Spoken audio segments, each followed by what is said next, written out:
and Part 2.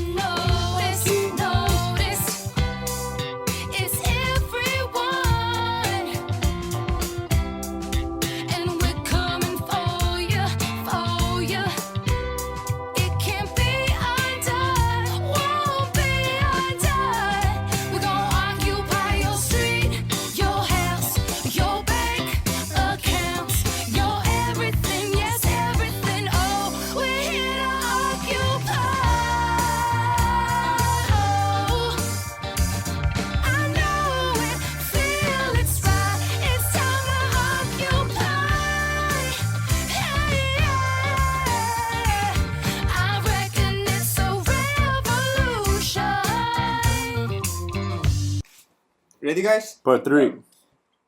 I'm good. Now that is out, we have just enough time for one more thing. What this thing is, I will leave up to Andrew and Eddie. Of course, many people across Europe have indeed been stepping up to the plate. And whether through donations or through their labor, Europeans have been coming together to help the masses of people arriving every day. As we live in Hamburg, we will mention one way you can help here in our city. You can donate or help with your time and labor at the Kleiderkammer in the Hamburg exhibition halls. They need most of all people to help sort things, but also cars, trucks, drivers, mechanics, and translators. That is the Kleiderkammer U2 Messehallen. If you want to donate objects instead of time, the most important things are deodorant, razors, shaving gel, soap, shampoo, toothbrush, and toothpaste for adults and children, baby wipes, baby bottles, baby wound cream, female hygiene pads. What's baby wound cream? Towels, rags, and so on and so on. A full list can be found in German on the website zusammenschmeißen.de. That's Z or Z, ZUSAMMENSCHMEISSEN.de. But before we get carried away with ourselves here, let's remember that charity, however frequent and generous, is not the solution. It's also dangerous. For real. While it's a tried phrase, charity treats the symptoms, not the cause of the disease itself. We need a systematic solution, not a reactionary one. On the other hand, we recognize the need to act here and now to alleviate the situation for people of the current crisis, as well as to look to the future in order to end such crises in the first place. Now, you may be asking yourself, all right, Eddie, Farad, and Andrew, what can we do now to alleviate suffering and ensure this never happens again? Well, there is no guarantee that this will never happen again, at least so long as our current capitalist institutions are in place. So the solution would be to replace those capitalist institutions. That's why we are proposing a new approach to this crisis. The first thing to consider is, why are people actually reluctant to help? Is it because most of us are selfish? Is it because most of us are racist and Islamophobes? Is it because most of us just don't care about dying children and families torn apart by violence and strife? We don't think so. Instead, we understand that the root of the problem is economic. Not only economic in the sense that the cause of this crisis is economic in nature, since the roots of the crisis are found in Western economic colonization, but also in the sense that each and every person who is willing to help nonetheless makes a very rational and straightforward economic analysis. I can donate all of my time, energy, resources to helping as many people as I possibly can, and yet that will hardly do anything, if no one else helps. So why should I go beyond my own means when, ultimately, anything I do alone will not be enough? But the point of the moral economy is that no person has to go beyond their means in order to participate.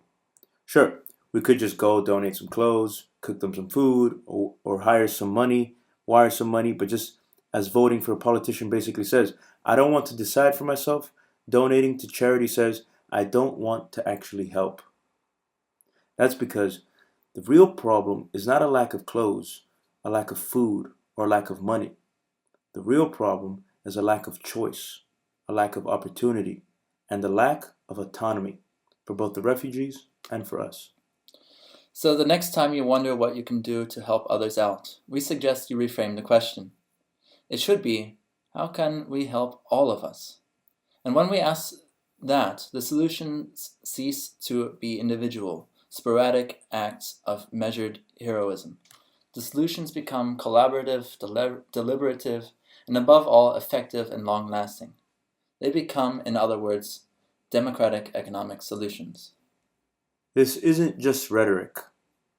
Here are some practical things we can do. Got hungry people at camps? Don't hire caterers or drop off a bunch of food. Create a people's kitchen and invite refugees to help cook and, importantly, make decisions on what to cook and how to cook it. Many of the refugees were cooks themselves or know their ways around kitchens.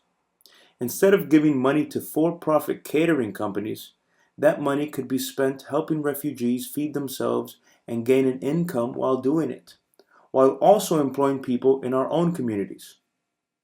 Food and money donations would certainly be welcome, but let's cut out the middleman and form a people's self-directed kitchen together. And then we can think, where do we get our food from? Food comes from somewhere, and all of our research indicates that food, in fact, grows on trees. Yeah. A growing proportion of our agricultural economy is dedicated to growing local, organic, fair trade goods. So let's start a people's self-directed farm. What's fairer, more organic, and more local than a farm run and operated by the very people who eat the food with their families and friends? Good point.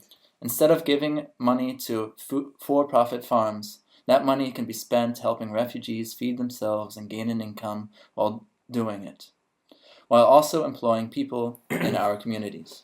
What about medicine, clothing, hygienic care products, housing? Are there no nurses and doctors, tailors, chemists, or carpenters in the refugee camps?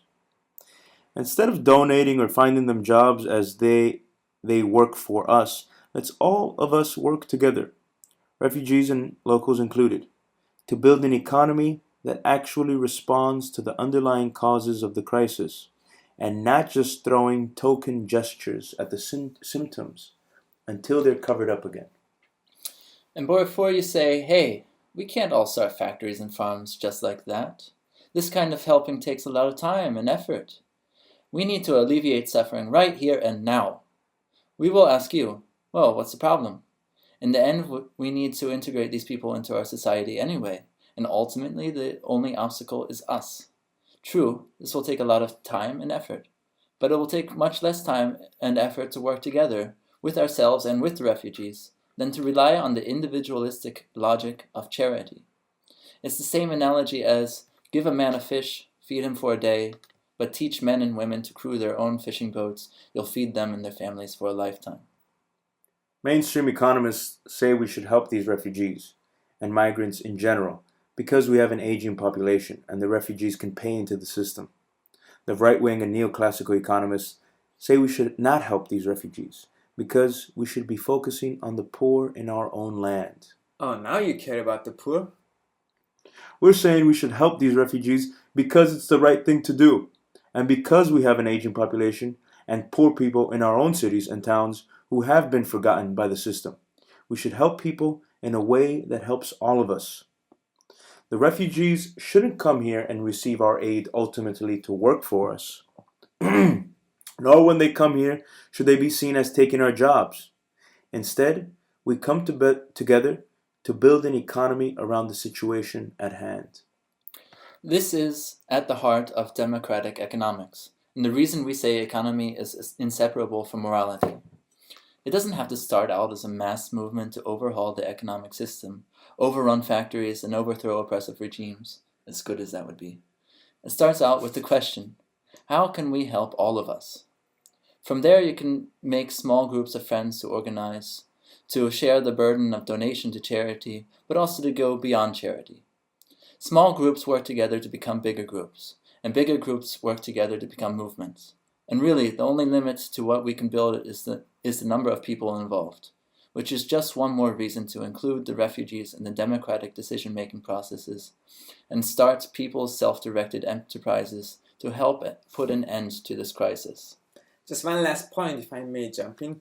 When we start asking ourselves, how can we help all of us? We remember that the refugees who arrive in Europe are by and large the wealthier members of the societies from which they came. The poorest members are still trapped back home, facing war, starvation, and oftentimes a lack of services because the doctors and engineers have already fled. Don't forget that. That is when they are not dying, of course. The individualistic charity approach of capitalism would have us help only those whom we see here and now, who affect us most readily.